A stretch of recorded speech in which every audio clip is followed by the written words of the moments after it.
يا أهل بيت النبي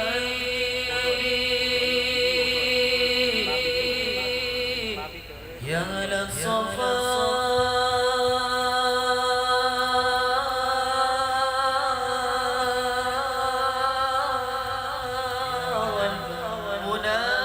والمناجاة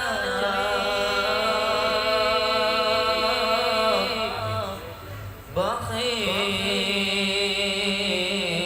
من حبكم يطفر بما واتمنى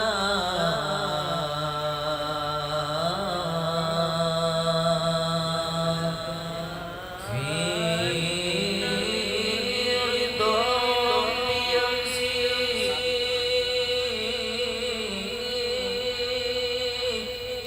في صباح.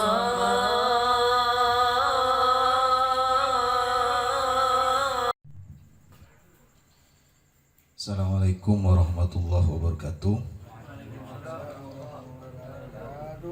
Bismillahirrahmanirrahim. Alhamdulillahirabbil alamin. Terima kasih kami sampaikan atas kesempatan yang diberikan oleh Syekhuna Lukman Haris bin Abdirrahman. Dalam kesempatan kali ini kami akan bertanya tentang bagaimana sejarah munculnya aliran Khawarij dan apa perbedaan mendasar dengan Ahlus Sunnah wal Jamaah. Karena sebelum-sebelumnya telah dibahas tentang faham Ahlus Sunnah wal Jamaah, kemudian tentang Asy'ariyah dan Maturidiyah, serta tentang Syiah. Jadi kami juga pengen mendapat penjelasan secara detail tentang aliran Khawarij, bagaimana asal usul munculnya aliran Khawarij ini dan apa perbedaan mendasar dengan Ahlus Sunnah wal Jamaah, sehingga kami bisa membedakan sekaligus tidak terjebak dalam aliran Khawarij ini. Terima kasih sebelumnya. Assalamualaikum warahmatullahi wabarakatuh. Assalamualaikum warahmatullahi wabarakatuh. Bismillahirrahmanirrahim. Alhamdulillah wa syukru ala ni'amillah wassalatu wassalamu ala rasulillah wa ala sahbihi wa mawala.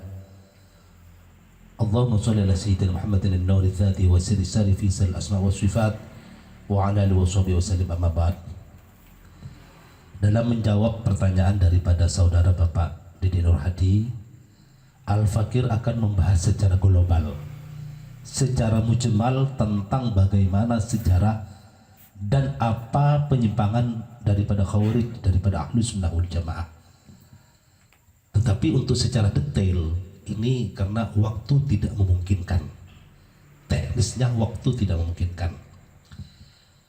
Adapun sejarah daripada Khawarij secara singkat, setelah terjadi perbedaan pendapat, perbedaan ijtihad antara Imam Ali karramallahu wajhah dengan Sayyidina Muawiyah, persoalan daripada terbunuhnya atau syahidnya Sayyidina Utsman bin Affan radhiyallahu ta'ala anhu, dan ini tidak lepas daripada kejahatan persekongkolan fitnah yang digencarkan oleh Ibnu Saba dan seluruh propagandisnya dan tim-timnya, sehingga dari perbedaan ijtihad ini timbul suatu perbedaan yang sangat mencolok menuntut keluarga dari Sayyidina Utsman bin Affan radhiyallahu ta'ala anhu yang dipimpin oleh pimpinan Bani Umayyah, yaitu Sayyidina Muawiyah bin Abi Sufyan. Karena Sayyidina Utsman bin Affan marganya, kesukuannya berasal daripada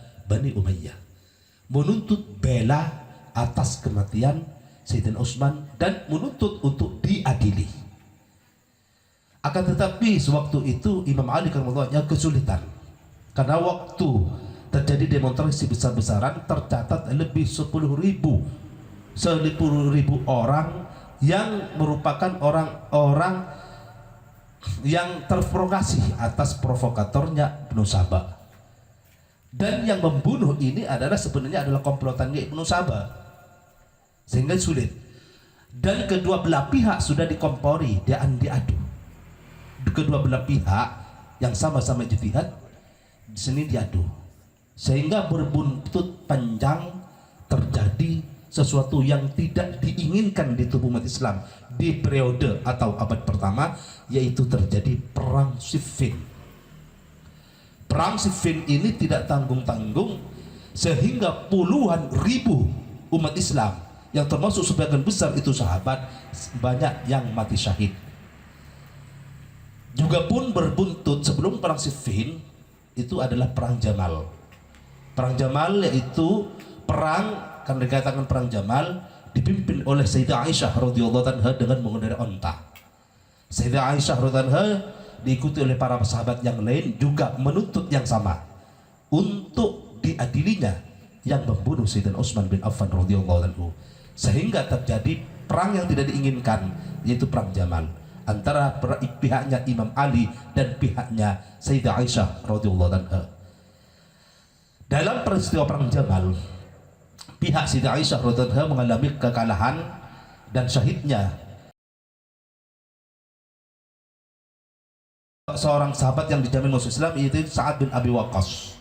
Ini syahid di waktu perang Jamal. Adapun Sayyidah Aisyah dapat ditawan, kemudian dihormati, dimuliakan sebagaimana Ummul Mukminin, kemudian dipulangkan ke Madinah oleh Imam Ali dan diantar langsung oleh Imam Ali karramallahu wajhah.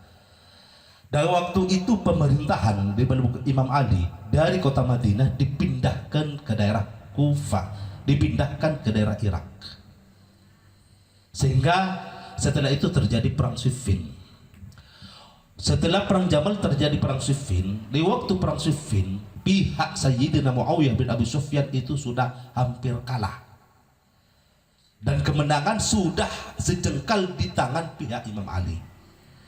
Akan tetapi kemudian atas kecerdikannya seorang sahabat yang bernama Amr bin As yang berada di pihak Sayyidina Imam Muawiyah bin Abi Sufyan ini mengikat suatu mushaf ke suatu tombak, diacungkan ke atas sehingga berminta untuk penghentian gencatan senjata, untuk gencatan senjata, penghentian perang bertahkim kembali kepada tahkim Al-Quran. Satu sisi ini pasukan di pihak Imam Ali ada yang faham itu adalah tipu muslihat, sehingga perang itu harus dilanjutkan karena cuman tinggal jengkal kemenangan. Tetapi dari pihak yang lain yang mayoritas itu tidak menyetujui perang dilanjutkan dan kembali kepada tahkim pada jalan damai atau delegasi, sehingga terpaksa Imam Ali menghentikan peperangan. Setelah Imam Ali menghentikan peperangan, ada sekelompok pemuda yang tidak setuju dengan keputusannya Imam Ali untuk mengadakan peperangan, untuk menghentikan peperangan atau gencatan senjata. Ini ada sekelompok orang-orang muda, bukan sahabat, tetapi orang-orang muda, yaitu kalangan orang-orang muda, berarti generasi setelah sahabat, itu tabi'in. Kemudian kelompok pemuda tersebut keluar dari pasukannya Imam Ali.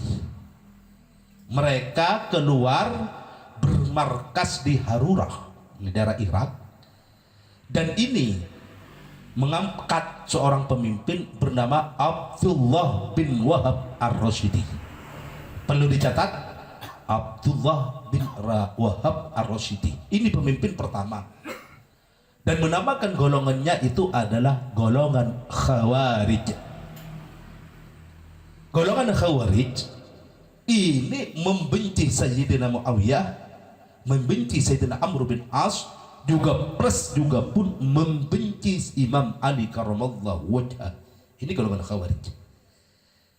Kemudian setelah kejadian Siffin, ada pihak yang keluar dari pasukannya Imam Ali, menamakan dirinya golongan Khawarij dan membentuk pasukan sendiri dipimpin oleh Abdullah bin Wahab. Kemudian terjadi suatu perundingan damai antara pihak Ali dan pihak Sayyidina Muawiyah. Di pihak Ali, pimpinan delegasinya adalah Sayyidina Abu Musa al-Ash'ari, yaitu datuk daripada pimpinan Ahlussunnah wal Jamaah, yaitu Abul Hasan al-Ash'ari. Pimpinannya seorang sahabat yang alim, yang wara, namanya Abu Musa al-Ash'ari. Ini perlu diingat, nama-nama ini perlu diingat, ini sejarah. Kemudian di pihak Sayyidina Muawiyah, pimpinan delegasinya ada seorang delegatur ulung dan seorang ahli strategi dan seorang ahli siasat, namanya Amru bin As. Kemudian mereka berkumpul di Abu Jandal, kemudian mengadakan perundingan. Katanya Sayyidina Amru bin As, kita persoalan khilafah, persoalan tentang khilafah ini dulu kita harus pecat khalifah kita masing-masing. Karena di Irak Imam Ali itu sudah dibeat menjadi khalifah, tetapi ada tandingannya yang mengangkat diri sebagai khalifah juga, dan pengikutnya dan orang-orang yang mendukungnya yaitu Sayyidina Muawiyah. Waktu itu ada dua. Kita pecat masing-masing. Karena dalam umat Islam tidak ada terjadi dua khalifah. Kemudian hal ini disetujui oleh Sayyidina Abu Musa al-Ash'ari.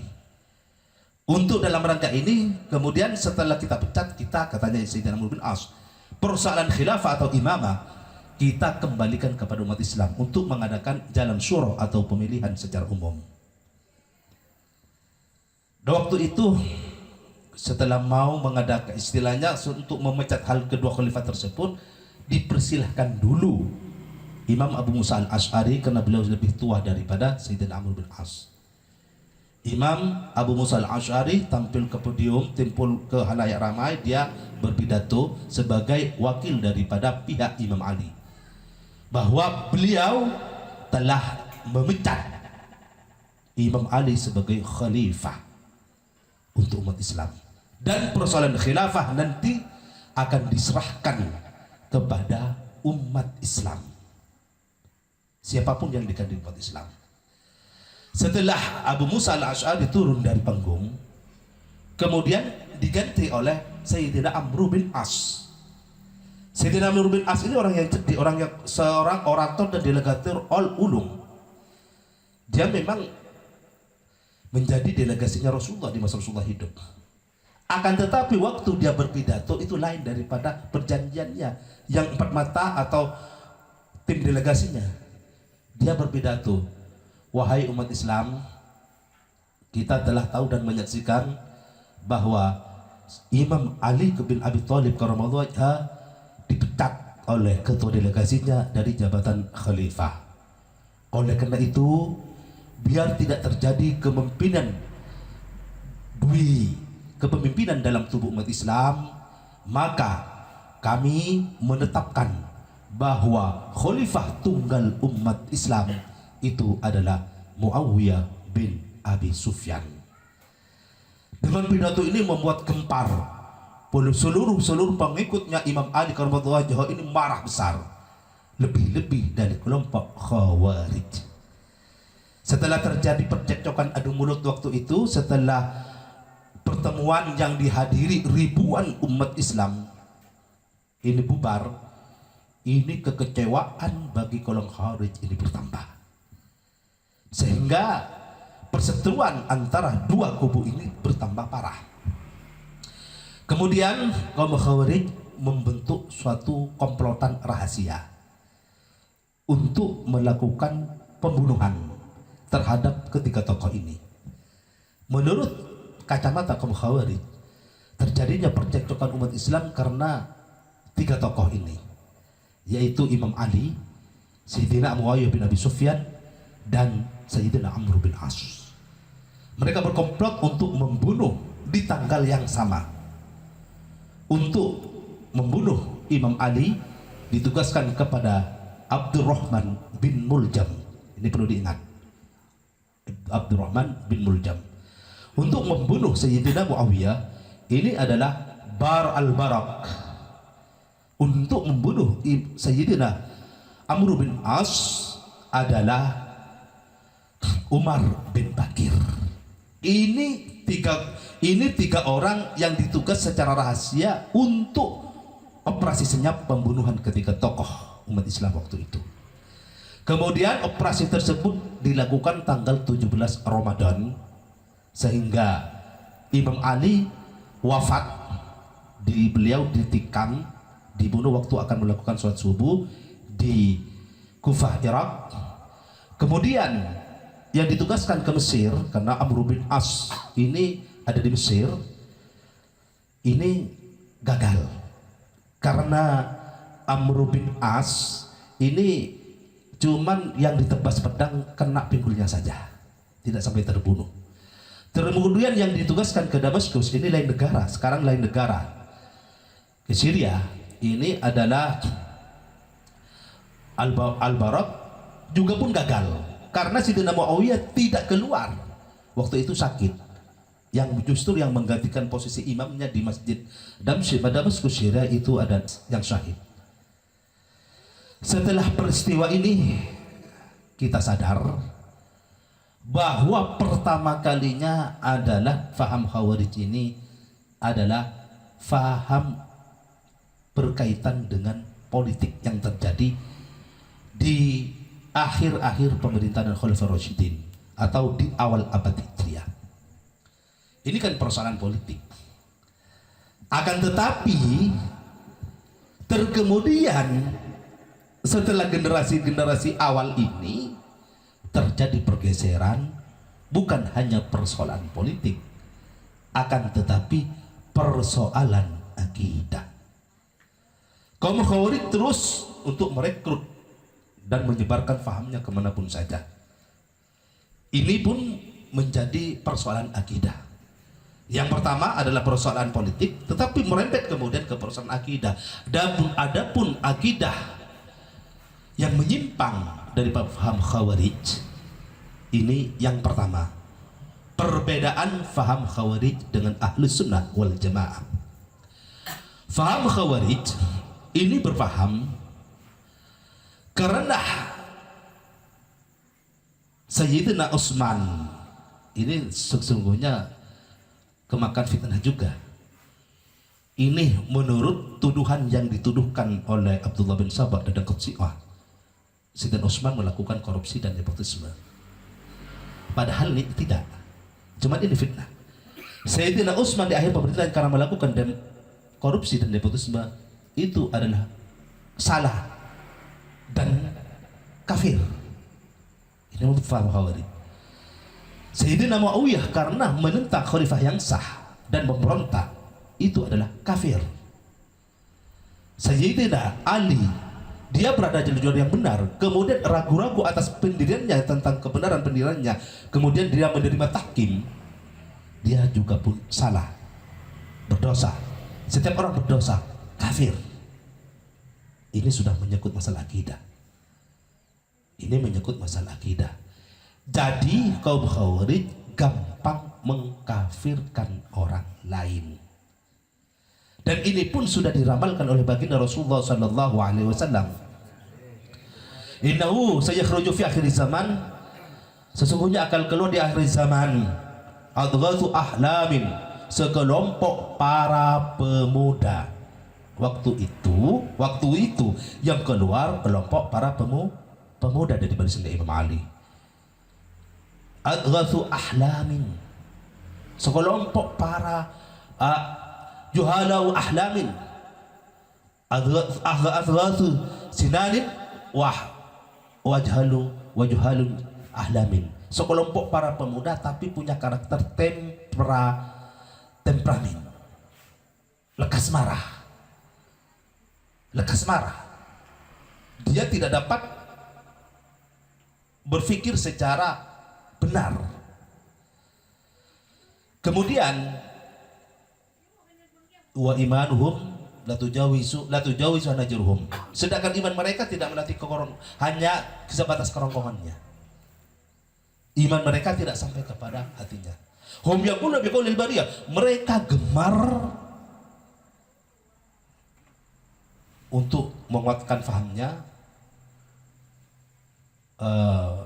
Mereka gemar meniru ucapan-ucapan khairul bariyah, hadis Al-Quran, tapi salah dipahami.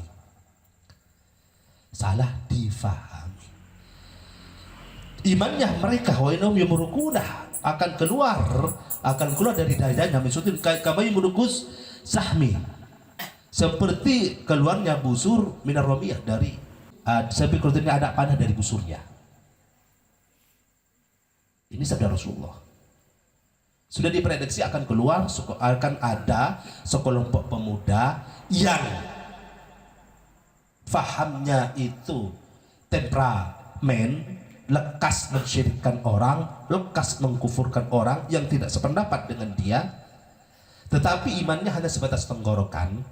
Dia keluar dari Islam seperti ikhrujun al-Islam, seperti anak panah keluar daripada busurnya. Faidah lagi itu apabila kamu bertemu dengan mereka, faqatilhum, lawanlah mereka. Sabda Rasulullah Sallallahu Alaihi Wasallam. Ini betul-betul terjadi. Mereka punya tanda lekas mengkufurkan orang lain yang tidak sepaham dan sependapat dengan dia. Tanda bukti telah mengkufurkan berapa banyak sahabat, termasuk dia berani mengkafirkan Sayyidati Aisyah dan Sayyidina Thalha dan Zubair radhiyallahu anhum, padahal mereka dijamin masuk surga sesuai dengan hadis. Ini persoalan penyimpangan yang pertama. Terus berbuntut penyimpangan yang kedua dalam soal akidah. Beliau berakidah sekalian dosa itu dosa besar. Tidak ada dosa besar, tidak ada dosa kecil, yang dosanya dosa besar. Dan adapun orang yang mengerjakan dosa itu kafir. Halal darahnya dan halal hartanya. Ini adalah penyimpangan juga. Di dalam Islam, di dalam Al-Quran sudah dijelaskan. Allah Ta'ala berfirman dalam Al-Quran, tajtanibu ma kaba'ira ma tuhna anhu nukafirhum an sayiatikum. Apabila kalian menjauhi ma tunhauna kaba'ira anhu, menjauhi kalian daripada dosa-dosa besar, nukaffir an sayiatikum, aku Allah akan menghapus dosa-dosa kecil di antara kalian. Jadi dalam akidah Ahlus Sunnah wal Jamaah ada dosa besar yang namanya akabair, bahasa Arabnya, ada dosa kecil namanya sayiat. Kalau kalian meninggalkan dosa besar, dosa kecilmu akan saya hapus, akan saya ampuni. Ini firman Allah. Apa dosa besar? Syirik. Apa dosa besar? Riba. Apa dosa besar? Zina. Apa dosa besar? Perjudian, minum khamar. Itu dosa besar. Jadi selainnya kategori dosa besar yang disebutkan Rasulullah itu dosa-dosa kecil. Dan itu pun kemungkinan bahkan diampuni oleh Allah Ta'ala apabila kita meninggalkan dosa-dosa besar. Ini faham Ahlus Sunnah wal Jamaah. Jadi kalau Khawarij tidak ada dosa-dosa besar, tidak ada dosa kecil, dosa itu semuanya besar. Dan kalau melakukan dosa besar itu kafir dan halal darahnya. Di dalam Islam, melakukan dosa besar tidak menyebabkan kafir, tidak menyebabkan murtad. Meskipun misalkan orang mencuri 1000 kali, itu tetap Islam, tidak keluar dari Islam kecuali menghalalkan. Kalau sudah menghalalkan dosa besar itu lain persoalan, itu sudah murtad, sudah kafir. Kalau mengerjakan dosa besar tidak masuk kategori, itu keluar dari Islam, imannya tetap ada. Jadi kalau Khawarij tidak, seluruhnya dosa adalah besar dan pasti masuk neraka dan kafir. Ini penyimpangan kaum Khawarij, perbedaannya dengan orang-orang Ahlus Sunnah wal Jamaah. Terus kemudian penyimpangannya yang ketiga, mereka gemar sekali berperang, bahkan memerintahkan pengikutnya baik yang tua, yang muda, yang laki-laki, yang perempuan, yang anak-anak harus berperang, harus berperang. Padahal di dalam Islam sudah dijelaskan, laisal a'ma harujun walal a'raji harujun walal marudhi harujun. Tidaklah bagi orang yang buta itu wajib berperang. Tidaklah bagi orang yang pincang, can orang matura a'rajna kikijut pangapora sokona bekijut, tak wajib bagi, tidak diwajibkan itu berperang. Wa alal marudhi, juga pun bagi orang yang sakit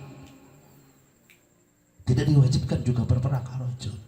Akan tetapi kalau Khawarij semuanya harus ikut berperang, kalau tidak berperang dosa besar, dan kalau mengerjakan dosa besar kafir dan halal darahnya. Ini kan keterlaluan. Makanya faham ini sudah disabdakan oleh Rasulullah, juhalu ul ahlam, yang temperamen pemikiran, temperamen pikiran atau akidah, sehingga lekas mencap orang lain itu adalah kafir. Ini penyimpangan yang ketiga. Terus penyimpangan yang keempat, ada penyimpangan daripada kaum Khawarij. Kalau sudah melakukan dosa besar pasti masuk neraka. Dalam Ahlus Sunnah wal Jamaah, orang melakukan dosa besar itu tidak pasti masuk neraka. Kalau bertobat bagaimana? Nah, jadi kalau bertobat, tobatnya pasti diterima.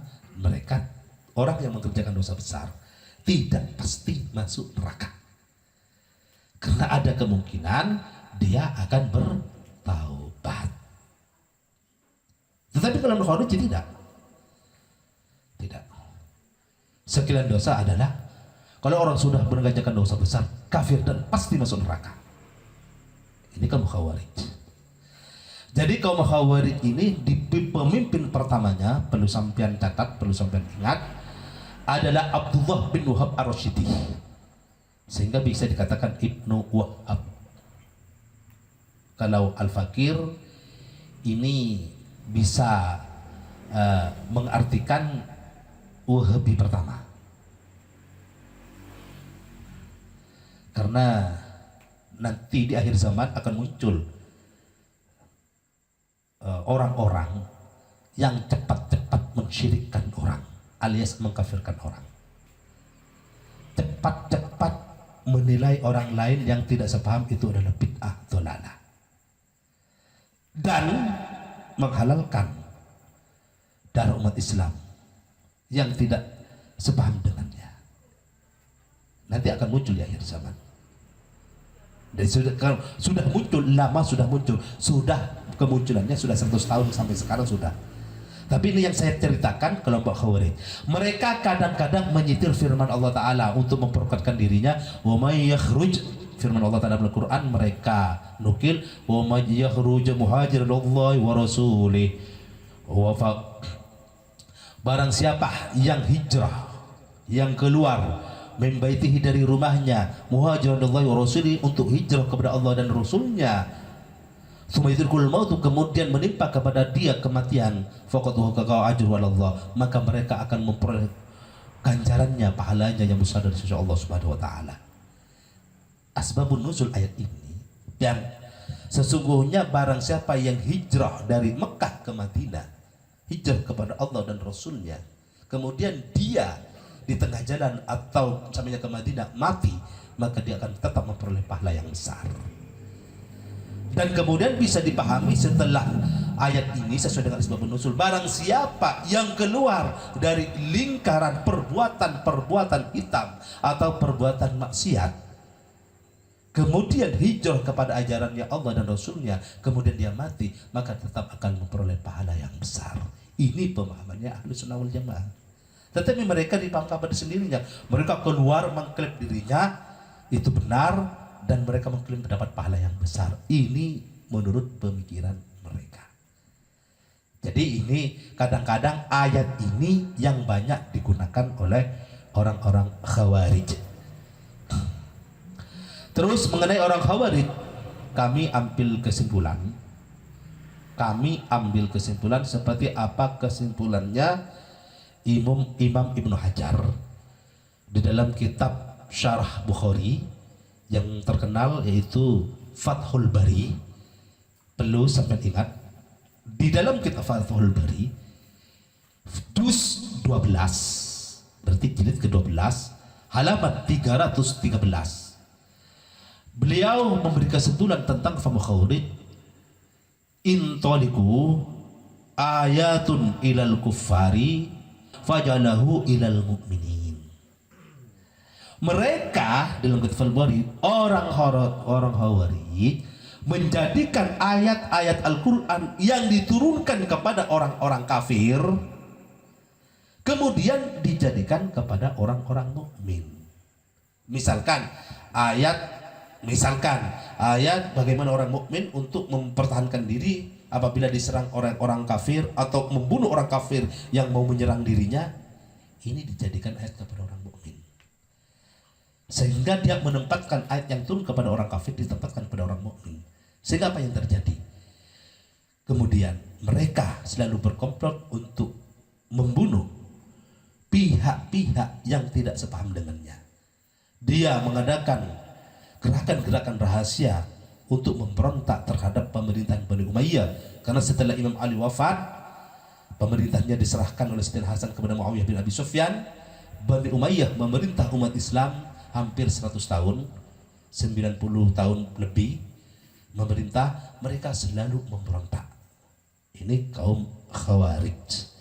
Oleh karena itu, kami himbau kepada seluruh para jemaah dan para pemirsa Az-Zawiyah Bumi Sholawat agar kita hati-hati jangan terjebak kepada faham-faham Khawarij. Mungkin yang sekarang adalah neo Khawarij. Bagaimana kalau dia Khawarij?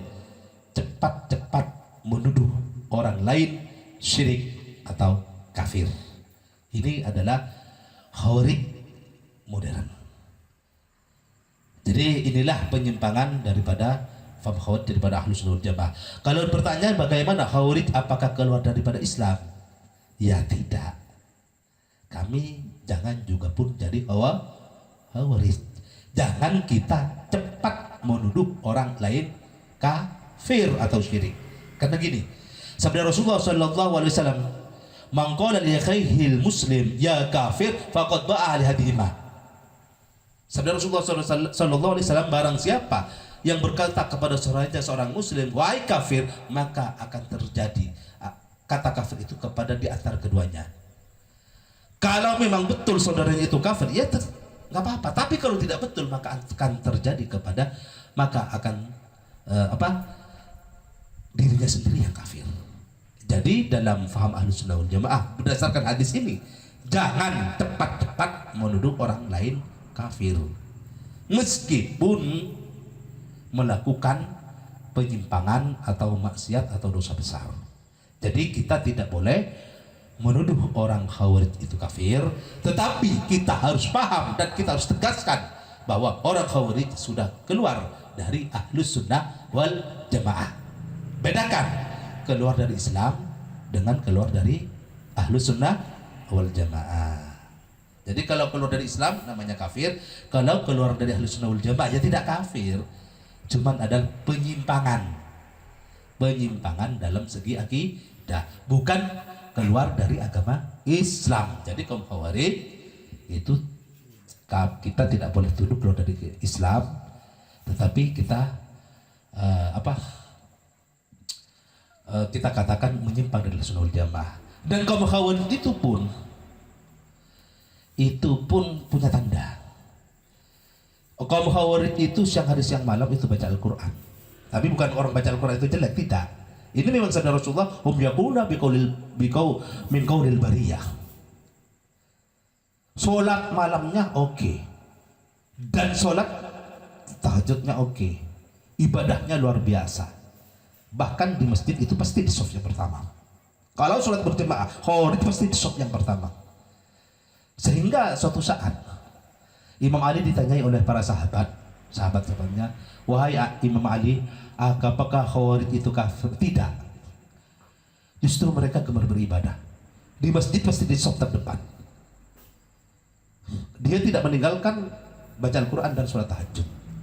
Cuman dia berada di pemikiran yang salah, berada di pihak yang salah. Tidak kafir, cuman berada di pihak yang salah.